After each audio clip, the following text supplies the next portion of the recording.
28 years later, The Bone Temple, fourth installment in 28 zombie franchise. ഇതിനകത്ത് കഴിഞ്ഞ ഒരു cinema ഭയങ്കര വേറെ ലെവൽ ഒരു സെറ്റപ്പിൽ എടുത്തേക്കണ ഒരു സിനിമയായിട്ട് എനിക്ക് ഫീൽ ചെയ്തത്. അതിൻ്റെ കാരണം എന്ന് വെച്ച് കഴിഞ്ഞാൽ ആപ്പിൾ ഐഫോൺ വെച്ചാണ് ആ സിനിമ ഷൂട്ട് ചെയ്തിരുന്നത്. കുറേ കാര്യങ്ങൾ ഗംഭീരമായ ഒരു ടെക്നിക്കൽ സൈഡിലുള്ള ഒരു കിടിലം പടമായിട്ടാണ് എനിക്ക് ഫീൽ ചെയ്തിരുന്നത്. എൻ്റെ ഫേവററ്റ് ആബ്സല്യൂട്ട്ലി ഫസ്റ്റ് പടമാണ് ഡാനി ബോയിൽ തന്നെ സംവിധാനം ചെയ്തിരിക്കുന്നത്. സെക്കൻഡ് വേറൊരാളാണ് സംവിധാനം ചെയ്തത്. തേർഡാണ് നമ്മുടെ വീണ്ടും ഡാനി ബോയിൽ സംവിധാനം ചെയ്തത്. ഇത്തവണ നിയ ഡി കോസ്റ്റ എന്ന് പറഞ്ഞാൽ വേറൊരു ലേഡി സംവിധായകയാണ് ചെയ്തിരിക്കുന്നത്.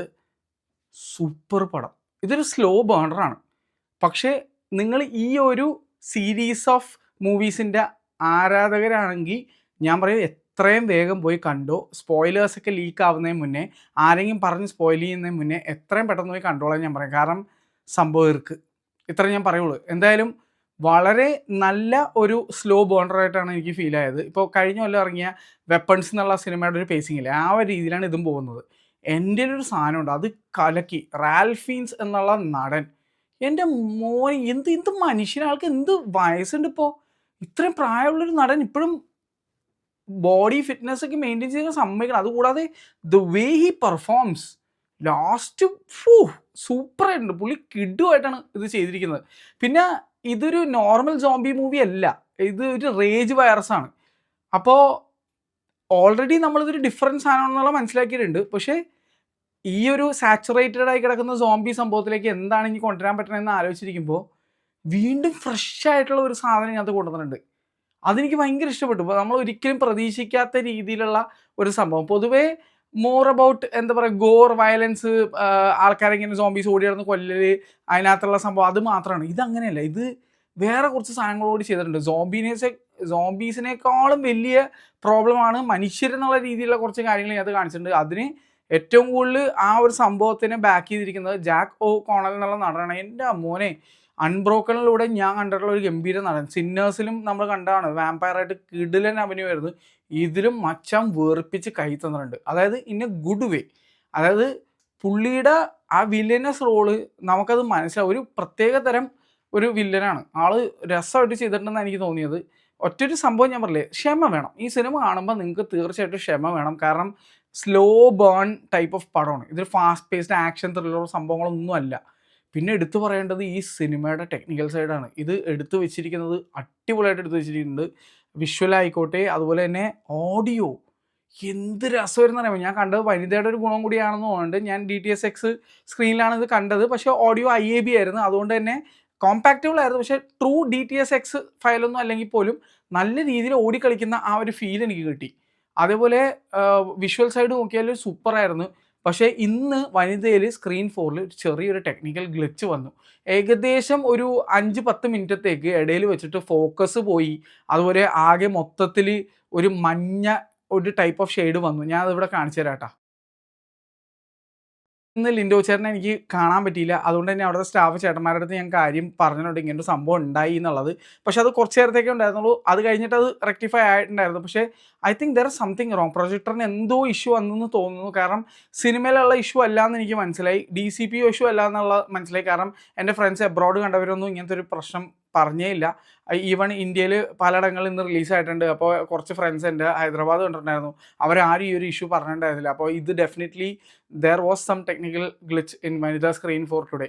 ഇതിന് മുന്നേ ഇങ്ങനെ എന്തെങ്കിലും സംഭവിച്ചിട്ടുണ്ടായിരുന്നുള്ള ആരെയും കമൻറ്റ് ചെയ്യുക. എന്തായാലും ഇത് മഞ്ഞ ഒരു ടൈപ്പ് ഓഫ് വിഷ്വലും ഞാൻ നേരത്തെ കാണിച്ചിരുന്നില്ല, ആ ഒരു പ്രശ്നം വന്നായിരുന്നു. നല്ലപോലെ ബ്ലർഡായി അങ്ങനെ കുറച്ച് ഇഷ്യൂസ് വന്നു. ആ ഒരു മോശം അനുഭവം ഒഴിച്ച് ബാക്കിയെല്ലാം കൊണ്ട് അടിപൊളിയായിരുന്നു. പിന്നെ ആൾക്കാർ എനിക്ക് തോന്നുന്നു ഒരു 10-15 പേര് ആകെ സിനിമ കാണാനുണ്ടായിരുന്നുള്ളൂ. അപ്പോൾ AC നല്ല കൂടുതലായിട്ട് ഫീൽ ചെയ്തു. എൻ്റെ കൂടെ വിനു ഉണ്ടായിരുന്നു, വിനുയുടെ ഫ്രണ്ടും ഉണ്ടായിരുന്നു. ഞങ്ങൾ തണുത്തൊരു വിധമായിട്ടാണ്. പക്ഷേ നല്ല രസമുള്ള ഒരു സിനിമ, നല്ല രസമുള്ള സ്ലോ പേസ്ഡ് ആയിട്ടുള്ള ഒരു സിനിമ. പേസിങ് കുറച്ചുകൂടി ഇമ്പ്രൂവ് ആവാമായിരുന്നു എന്ന് എനിക്ക് തോന്നി. കുറച്ചുകൂടി ഫാസ്റ്റ് പേസ് ആക്കി കുറച്ചുകൂടി ആൾക്കാരിലേക്ക് എത്തിയാനെ, കുറച്ചുകൂടി അപ്പീലിംഗ് ആയിട്ട് ഫീൽ ചെയ്താനെ. പക്ഷേ എന്നെ സംബന്ധിച്ച് ഇത് ബോറിംഗ് അല്ല. പക്ഷേ ഞാൻ പറയില്ലേ, സ്ലോ പേസ്ഡ് ഒരു സ്ലോ ബേണർ പടമാണ്. ടുവേർഡ്സ് ദി എൻഡ് ആൽഫീൻസ് കിടിലം എന്ന് പറഞ്ഞാൽ കിടിലം. ഈവൻ ഇതിനകത്ത് അഭിനയിച്ചിരിക്കുന്ന ആ കുട്ടി, ഫസ്റ്റ് പടത്തിലുള്ള കുട്ടി. പിന്നെ ഒരു പ്രശ്നമായിട്ട് എനിക്ക് തോന്നിയെന്ന് വെച്ചാൽ സെക്കൻഡ് പടത്തിൽ ഈ കുട്ടിയുടെ അച്ഛൻ, നമ്മുടെ അച്ഛൻ ക്യാരക്ടർ ഉണ്ടല്ലോ, നമ്മുടെ ക്വിക്സിൽവറായിട്ടൊക്കെ അഭിനയിച്ചേക്കുന്ന നടനെ ഇതിനകത്ത് ആറൺ ടൈലർ ജോൺസൺ, ആളെ ഇതിനകത്ത് കാണാനേ ഇല്ല. അതൊരു പ്രശ്നമായിട്ട് എനിക്ക് തോന്നി. ആളെവിടെ പോയിടേ? ആ അവസ്ഥയായിരുന്നു. വെച്ചാൽ സ്ട്രേഞ്ചർ തിങ്സിൽ ഫിനാലിലെ ഡെമോർഗോഗൻസിനെ കാണാനില്ല എന്ന് പറഞ്ഞ പോലെ ആയിപ്പോയി ഇതിനകത്ത് ആറൺ ടൈലർ ജോൺസൺ. ആളെവിടെ പോയി? ഒരു പിടുത്തമില്ല. അങ്ങനത്തെ ഒരു അവസ്ഥയായി പോയി.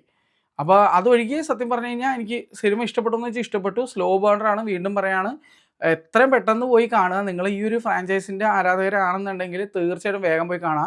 സ്പോയിലേഴ്സ് വന്നു കഴിഞ്ഞാൽ അത് വലിയ നഷ്ടമായി പോകുന്നതാണ് എൻ്റെ ഒരു കാഴ്ചപ്പാട്. സ്പോയിലർ ഒന്നും അറിയാതെ, ഒന്നും എടുത്തു നോക്കാതെ പോയി കാണുന്നതായിരിക്കും നല്ലതെന്ന് ഞങ്ങളോട് പറയുന്നു. അങ്ങനെ എനിക്ക് ഫീൽ ചെയ്യുന്നതുകൊണ്ട് ഞാൻ പറയുകയാണ്. നല്ലൊരു വാച്ചായിരുന്നു ഡെഫിനറ്റ്ലി. അപ്പോൾ വനിതയിലെ ആ ഒരു ടെക്നിക്കൽ സംഭവം എത്രയും പെട്ടെന്ന് ക്ലിയർ ചെയ്യുമെന്ന് വിചാരിക്കുന്നു. എന്തായാലും ഞാൻ ലിൻഡോ ചേട്ടനെ ടൈം കിട്ടുമ്പോൾ ഒന്ന് വിളിച്ച് പറയുന്നുണ്ട്. ഇന്ന് എനിക്ക് ഒരു പടം കൂടി ഉണ്ട്, ഹാപ്പി പട്ടേൽ എന്ന് പറഞ്ഞിട്ട്. അത് രാവിലെ എനിക്ക് ഷോ മിസ്സായിപ്പോയി. അപ്പോൾ ഞാൻ വീണ്ടും കാണാൻ വേണ്ടി അതിന് പോവുകയാണ്. അത് കണ്ടിട്ട് അഭിപ്രായമായിട്ടേക്കാം. പിന്നെ ഞാൻ വേറൊരു ചേഞ്ച് നോട്ടീസ് ചെയ്ത്, ഈ സിനിമ തൊട്ട് മുന്നത്തെ സിനിമ പോലെ ആനമോർഫിക് റേഷ്യോയിലല്ല, ഇത് നോർമൽ സ്കോപ്പ് റേഷ്യോയിലാണ് ഈ ഒരു സിനിമ അവർ എടുത്തു വെച്ചിരിക്കുന്നത്. അന്ന് അങ്ങനെ പറ്റിയെന്ന് എനിക്ക് മനസ്സിലായില്ല. ഇനിയിപ്പോൾ ഡയറക്ടർ മാറിയോണ്ട് ഡയറക്ടർ ആസ്പെക്ട് റേഷ്യോ ഇത് ചൂസ് ചെയ്തതാണോ എന്നുള്ള എനിക്ക് ഒരു ഡൗട്ടുണ്ട്. ഇതിന് തൊട്ട് മുന്നത്തെ സിനിമ ആനമോർഫിക് ആസ്പെക്ട് റേഷ്യോ ആയിരുന്നു, ഇത് സ്കോപ്പ് റേഷ്യോ ആണ്. അതിലെനിക്ക് സന്തോഷമുള്ളൂ. പക്ഷേ പൊതുവെ അങ്ങനെ ആരും അങ്ങനെ ചെയ്യാറില്ല. ഇങ്ങനെ സ്വിച്ച് ചെയ്ത് കളിക്കുന്നത് വളരെ കുറവാണ്. എന്തായാലും ഇത്തവണ ഇത് ആനമോർഫിക് അല്ല, സ്കോപ്പ് റേഷ്യോയിലാണ് ഈ സിനിമ വന്നിരിക്കുന്നത്. അപ്പോൾ നിങ്ങൾ നോർമൽ സ്ക്രീൻസിലൊക്കെ പോയി കണ്ടു കഴിഞ്ഞാൽ ബ്ലാക്ക് ബാർസ് ഒന്നും ഉണ്ടാവില്ല കേട്ടോ.